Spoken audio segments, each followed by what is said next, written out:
Hello guys, good morning to all of you. आज है 26 मई 2020 और 26 मई 2020 से रिलेटेड करंट अफेयर के जितने भी एग्जाम पॉइंट ऑफ व्यू से इंपॉर्टेंट क्वेश्चन होंगे वो सारे हम आज की इस वीडियो में कवर करने की कोशिश करेंगे। तो गाइस, आप लोग पूरी वीडियो को ध्यान से देखिएगा और स्टार्ट करने से पहले अगर आपने हमारे चैनल को सब्सक्राइब नहीं किया है तो प्लीज़ सब्सक्राइब कर लें और बेल आइकन भी प्रेस कर लें। तो चलिए आज के करंट अफेयर का पहला क्वेश्चन देखते हैं। सो गाइस, आज के करंट अफेयर का हमारा पहला क्वेश्चन है कि हाल ही में किस कंपनी ने अपने ऑफलाइन रिटेलर को ऑनलाइन प्लेटफॉर्म से जोड़ने के लिए फेसबुक के साथ समझौता किया है। तो इसका बी ऑप्शन से होगा सैमसंग। तो अभी हाल ही में सैमसंग ने अपने ऑफलाइन रिटेलर को ऑनलाइन प्लेटफॉर्म से जोड़ने के लिए फेसबुक के साथ समझौता किया। अच्छा, सैमसंग ने किया है। तो गाइस, कल ही मैंने आपको सैमसंग से रिलेटेड एक एग्जाम पॉइंट ऑफ व्यू से इंपॉर्टेंट क्वेश्चन बताया था। क्या था वो कि अभी हाल ही में काउंटर पॉइंट ने एक रिपोर्ट जारी की है जिसके अनुसार सैमसंग इंडियन मार्केट में अपने फीचर फ़ोन को सेल करने वाली टॉप की कंपनी बन गई। इसी के साथ साथ एक और पॉइंट बताया था कि अभी 2018 में विश्व की सबसे बड़ी मोबाइल फैक्ट्री स्थापित की थी सैमसंग ने। कहाँ की थी? इंडिया में। इंडिया के उत्तर प्रदेश के नोएडा में की थी सैमसंग ने विश्व की सबसे बड़ी मोबाइल फैक्ट्री। तो गाइस, ये इंपॉर्टेंट पॉइंट हो सकता है। अच्छा, कुछ और पॉइंट बताऊं तो अभी सैमसंग ने सैमसंग पे डेबिट कार्ड्स लॉन्च करने के लिए सोफी कंपनी के साथ समझौता किया था। और सैमसंग की बात हो रही है तो इसकी स्थापना 1938 में हुई है और ये साउथ कोरियन कंपनी है। और इसीलिए 2018 में जो विश्व की सबसे बड़ी मोबाइल फैक्ट्री स्थापित की गई थी भारत में, उसमें साउथ कोरियन के जो प्रेसिडेंट हैं मून जे इन, वो आए थे इसके उद्घाटन के लिए। तो गाइस, याद रखिएगा। तो अब सैमसंग ने फेसबुक के साथ किया। फेसबुक से रिलेटेड कुछ इंपॉर्टेंट पॉइंट बता दूं तो अभी फेसबुक ने व्यापारियों के व्यवसाय के लिए फेसबुक शॉप बनाई थी। यानी कि अब जो स्मॉल शॉपकीपर्स हैं, यानी कि छोटे जो दुकानदार हैं, वो फेसबुक पे अब एक वर्चुअल स्टोर क्रिएट कर पाएंगे जिससे कि जो लोकल के कस्टमर्स हैं वो वहाँ से शॉपिंग कर सकते हैं। इसी के साथ साथ फेसबुक ने अभी अपनी लिब्रा करेंसी लॉन्च की थी। उसी के साथ साथ I for India initiative launch किया था फेसबुक ने।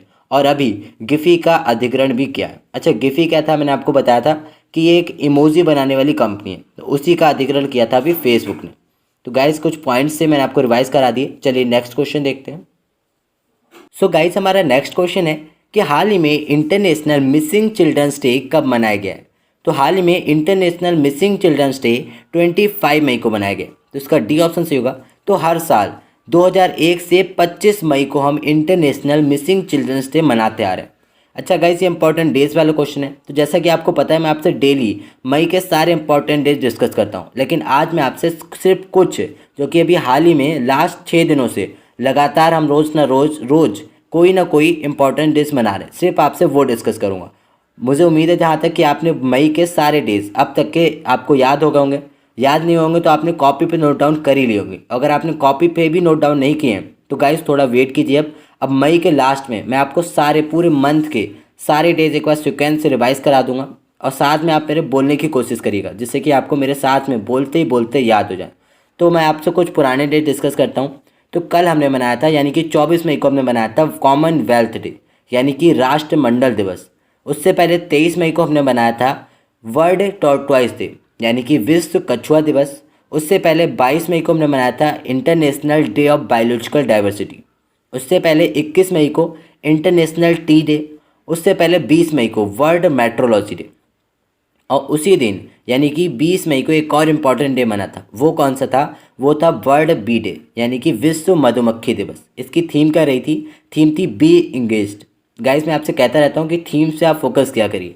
एग्जामिनर भले ही एक पल के लिए डेट ना पूछे लेकिन थीम ज़रूर पूछ लेता है। जैसे कि वर्ल्ड बी डे की थीम क्या रही थी इस साल की 2020 की, तो आपको पता होना चाहिए कि थीम रही थी बी इंगेज्ड। और इसी तरह बैंक के जो क्वेश्चन होते हैं तो बैंक्स के क्वेश्चन में टैग लाइन पूछी जाती है कि इस बैंक की टैग लाइन क्या है, तो उस पर आप टैग लाइन पर फोकस किया करिए। तो गाइस, इसकी थीम रही थी बी इंगेज्ड। इसी के साथ साथ मैंने आपको कल बताया था, एक क्वेश्चन में आपको बताया था कि अभी इसी मौके पे यानी कि विश्व मधुमक्खी के मौके पर सरकार ने 500 करोड़ रुपए दिए। क्यों दिए? तो किसानों मधुमक्खी पालन के लिए, यानी कि सरकार ने आत्मनिर्भर भारत के तहत मधुमक्खी पालन के लिए 500 करोड़ रुपए दिए। अच्छा, ये क्यों दिए? इसका उद्देश्य क्या है? तो इसका उद्देश्य है कि किसानों की आय को दुगना करना। यानी कि अगर किसान मधुमक्खी पालन करेंगे तो उससे उनकी आय जो होगी वो इफेक्ट होगी, यानी कि उससे भी उनकी कुछ ना कुछ कमाई होगी। तो इस तरह से 500 करोड़ रुपए सरकार ने दिए हैं। तो गाइस, याद रखिएगा। चलिए नेक्स्ट क्वेश्चन देखते हैं। सो गाइस हमारा नेक्स्ट क्वेश्चन है कि हाल ही में मारुति सुजुकी ने किसके साथ संधि करके अपने ग्राहकों को बाय नाउ पे लेटर ऑफर दिया है। तो इसका बी ऑप्शन सही होगा। तो अभी हाल ही में मारुति सुजुकी ने Cholamandalam investment and finance company limited के साथ मिलकर अपने ग्राहकों को बाय नाउ पे लेटर ऑफर दिया। अच्छा, ये ऑफ़र क्या है? तो इस ऑफ़र के तहत आप कोई भी मारुति की व्हीकल्स को परचेज़ कर सकते हैं और उसके बाद आपको जो पेमेंट करना होगा वो आप कुछ टाइम के बाद कर सकते हैं। यानी कि आप परचेज़ अभी कर लें, व्हीकल आप ले जाएं, लेकिन उसका जो पेमेंट है वो आप 3, 4, 6 मंथ्स के बाद भी कर सकते हैं। तो ये है मारुति सुजुकी का बाय नाउ पे लेटर ऑफ़र। तो गाइस याद रखिएगा। चलिए नेक्स्ट क्वेश्चन देखते हैं। सो गाइस हमारा नेक्स्ट क्वेश्चन है कि हाल ही में किस देश में दुनिया की सबसे तेज़ इंटरनेट स्पीड 44.2 Tbps दर्ज की गई है। तो इसका ए ऑप्शन सही होगा, ऑस्ट्रेलिया। तो अभी हाल ही में ऑस्ट्रेलिया में पूरे वर्ल्ड की सबसे तेज़ इंटरनेट स्पीड दर्ज की गई है। स्पीड कितनी है? 44.2 Tbps। अच्छा गाइस, ऑस्ट्रेलिया की बात हुई है तो अभी हाल ही में हमने ऑस्ट्रेलिया से रिलेटेड एक इम्पॉर्टेंट क्वेश्चन डिस्कस किया था। वो क्वेश्चन क्या था कि अभी हाल ही में चीन की सरकार ने ऑस्ट्रेलिया के निर्यात पर 80% का टैरिफ लगा दिया। अच्छा, क्यों लगाया ये भी मैंने आपको बताया था, क्योंकि ऑस्ट्रेलिया ने कोरोना वायरस की इंडिपेंडेंट जांच की मांग की थी और इसीलिए इसी बात को लेकर चीन ने यानी कि चीन सरकार ने ऑस्ट्रेलिया पर 80% का टैरिफ लगा दिया। अच्छा, ऑस्ट्रेलिया की बात करें, इसकी कैपिटल है कैनबरा, करेंसी है ऑस्ट्रेलियन डॉलर और प्रेसिडेंट है स्कॉट मॉर्सले। ओके गाइस, याद रखिएगा। चलिए नेक्स्ट क्वेश्चन देखते हैं। सो गाइस हमारा नेक्स्ट क्वेश्चन है कि हाल ही में किसने ताइवान के राष्ट्रपति के रूप में दोबारा शपथ ली है। तो इसका ए ऑप्शन से होगा, साई इंगवेन। गाइस यहाँ पे टी साइलेंट रहता है। तो साई इंगवेन ने अभी दोबारा ताइवान के राष्ट्रपति के रूप में शपथ ली है। और गाइस मैं आपको बता दूं कि अभी जो ताइवान में राष्ट्रपति शपथ समारोह हुआ था, इसमें भारत के 2 सांसदों ने भी भाग लिया था। अच्छा, वो कौन से सांसद थे 2? तो पहले थे मीनाक्षी लेखी और दूसरे हैं राजीव कासवान। ये दोनों बीजेपी के सांसद हैं और इन्होंने भी अभी जो ताइवान में राष्ट्रीय समारोह हुआ था उसमें वीडियो कॉलिंग के जरिए इसमें भाग लिया था। बात ताइवान की हो रही है। इसकी कैपिटल है ताइपे, करेंसी है न्यू ताइवान डॉलर और पीएम है सुलसेक चौक और प्रेसिडेंट राष्ट्रपति मैंने बताई दिए हैं, साई इंगवेन। ओके गाइस, नेक्स्ट क्वेश्चन देखते हैं। सो गाइस हमारा नेक्स्ट क्वेश्चन है कि हाल ही में टिकटॉक के नए सीईओ किसे नियुक्त किया गया है। तो इसका बी ऑप्शन से होगा, केविन मेयर। तो अभी हाल ही में केविन मेयर को टिकटॉक का नया सीईओ नियुक्त किया गया है। गाइस टिकटॉक की बात हुई है तो इसके बारे में कई बार आपको अभी लास्ट वीडियोस में डिस्कस कर चुका हूँ। तो गाइस आप कॉपी पे अगर नोट डाउन कर रहे होंगे तो आप वहाँ से चेक कर लीजिए। नया पॉइंट ये आया है कि अभी हाल ही में टिकटॉक के सीईओ कौन नियुक्त हुए हैं, तो ये हुए हैं केविन मेयर। याद रखिएगा। चलिए नेक्स्ट क्वेश्चन देखते हैं। सो गाइस हमारा नेक्स्ट क्वेश्चन है कि हाल ही में केंद्र सरकार ने हरित ऊर्जा उपकरणों के आयात शुल्क में कितने प्रतिशत की वृद्धि की है। इसका डी ऑप्शन से होगा 20%। तो अभी हाल ही में केंद्र सरकार ने हरित ऊर्जा उपकरणों के आयात शुल्क में 20% की वृद्धि की गई है। अच्छा, ये वृद्धि क्यों की है? तो स्वदेशी अपनाओ और आत्मनिर्भर भारत के तहत, यानी कि लोग ज़्यादा से ज़्यादा स्वदेशी प्रोडक्ट्स को खरीदें, इस वजह से लेकर जो आयात शुल्क में 20% की वृद्धि की गई है। अच्छा गाइज, इसी से रिलेटेड एक और पॉइंट मैं आपसे डिस्कस किया था अभी कुछ दिन पहले कि अभी जो सीएपीएफ की कैंटीन्स हैं उनमें भी केवल स्वदेशी प्रोडक्ट्स ही बिकेंगे, यानी कि जो इंडिया में बने हुए प्रोडक्ट्स हैं वही उन कैंटीन्स में बिका करेंगे। तो गाइज याद रखिएगा। चलिए नेक्स्ट क्वेश्चन देखते हैं। सो गाइस हमारा नेक्स्ट क्वेश्चन है कि हाल ही में किस राज्य सरकार ने कोरोना वायरस से मरने वाले पीड़ितों के परिवार को 4 लाख का मुआवजा देने की घोषणा की है। तो इसका सी ऑप्शन से होगा, बिहार। तो अभी हाल ही में बिहार के जो मुख्यमंत्री हैं नीतीश कुमार, उन्होंने राज्य में कोरोना वायरस इन्फेक्शन से मरने वाले परिवारों के परिजन को 4 लाख की अनुदान राशि देने की घोषणा की और यह राशि मुख्यमंत्री राहत कोष के तहत दी जाएगी। तो गाइस याद रखिएगा। और अभी तक गाइस मैं आपको बता दूं कि बिहार में कोरोना के 13 लोग, यानी कि कोरोना से 13 लोग की मौत हो चुकी है और अब उन सबको ये 4 लाख का मुआवजा दिया जाएगा। अच्छा, बिहार की बात हुई है। इसकी कैपिटल है पटना, गवर्नर है फागू चौहान और सीएम है नीतीश कुमार। याद रखिएगा। चलिए नेक्स्ट क्वेश्चन देखते हैं।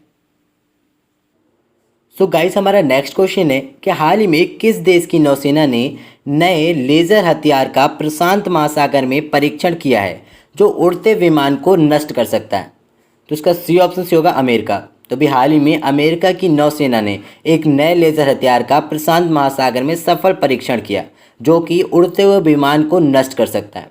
अच्छा, अमेरिका ने किया है। तो गाइस, कल ही मैंने आपको अमेरिका से रिलेटेड एक पॉइंट बताया था कि अभी अमेरिका की बायोटेक्नोलॉजी फिर्म मॉडर्ना इंक ने mRNA-1273 नाम की एक कोरोना वायरस की वैक्सीन डेवलप की है, जो कि कोविड-19 के खिलाफ एक पॉजिटिव सिग्नल्स दे रही है। तो गाइस, मैंने आपको कल ही वीडियो में डिस्कस किया था। इसके अलावा आपको मैंने बताया था कि अमेरिका के जो प्रेसिडेंट है डोनाल्ड ट्रंप, उन्होंने कोरोना वायरस की वजह से उनके यहाँ जो लोग मर गए हैं उनके शोक में 3 दिनों तक अपना झंडा आधा फहराने का आदेश दिया। उसी के साथ साथ कुछ पॉइंट्स मैं आपको और बता दूं तो अभी अमेरिका की सीनेट ने चीन की कंपनियों का स्टॉक एक्सचेंज को हटाने के लिए एक विधेयक पारित किया है। ये भी पॉइंट याद रखिएगा। इसी के साथ साथ मैंने आपको बताया था कि अमेरिका में सबसे बड़ा सील्ड वॉल्केनो फाउंड हुआ था, वो भी आपको याद होगा। अच्छा, सील्ड वॉल्केनो क्या होता है? मैंने आपको बताया था कि कोई वॉल्केनो होता है, उसके जब वो इरप्शन होता है, यानी कि जब वो वॉल्केनो फटता है तो उसमें से जो लावा निकलता है, लावा लिक्विड फॉर्म में होता है। तो इस वजह से जब वो बहता है, बहने के बाद जब वो ठंडा होकर जम जाता है, तो जमने के बाद जब वो ढलान जो फॉर्म करता है उसको हम बोलते हैं सील्ड ज्वालामुखी। तो याद रखिएगा सील्ड ज्वालामुखी क्या होता है। और गाइस, अमेरिका की बात हुई है, इसके बारे में आपको सब पता ही है। इसकी कैपिटल है वॉशिंगटन DC, करेंसी है US डॉलर और प्रेसिडेंट है डोनाल्ड ट्रंप। अच्छा, डोनाल्ड ट्रंप कौन सी पार्टी से हैं? रिपब्लिकन पार्टी से हैं। पॉइंट याद रखिएगा। चलिए नेक्स्ट क्वेश्चन देखते हैं। सो गाइस, आज का हमारा नेक्स्ट क्वेश्चन है कि हाल ही में किस देश के फुटबॉल महासंघ ने महिला फुटबॉल लीग को शुरू करने की घोषणा की है? इसका बी ऑप्शन से होगा जर्मनी। तो अभी हाल ही में जर्मनी के जो फुटबॉल महासंघ है उसने महिला फुटबॉल लीग को फिर से शुरू करने की घोषणा कर दी है। अच्छा गाइस, अभी तक क्या था कि आपको पता है पूरे वर्ल्ड में कोरोना वायरस जैसी महामारी चल रही थी, जिस वजह से मोस्टली कंट्रीज़ में लॉकडाउन लगा हुआ था। और लॉकडाउन लगे होने की वजह से जो वहाँ के इवेंट्स होने थे उनको रद्द कर दिया गया था, साथ ही साथ उनको पोस्टपोन कर दिया गया था। तो अब फिर से जर्मनी के फुटबॉल महासंघ ने फिर से महिला फुटबॉल लीग को शुरू करने की घोषणा कर दी। अच्छा, जर्मनी का महासंघ ने की है। जर्मनी की बात करें, इसकी कैपिटल है बर्लिन और करेंसी है यूरो। तो गाइस, पॉइंट याद रखिएगा। तो ये आज का हमारा लास्ट क्वेश्चन था। और करंट अफेयर से रिलेटेड जितने भी एग्जाम पॉइंट ऑफ व्यू से daily to daily important question बनते हैं वो सारे हम आज की इस वीडियो में कवर करने की कोशिश की। तो गाइस, अगर आपको वीडियो अच्छी लगी हो तो प्लीज़ लाइक और शेयर जरूर कीजिएगा।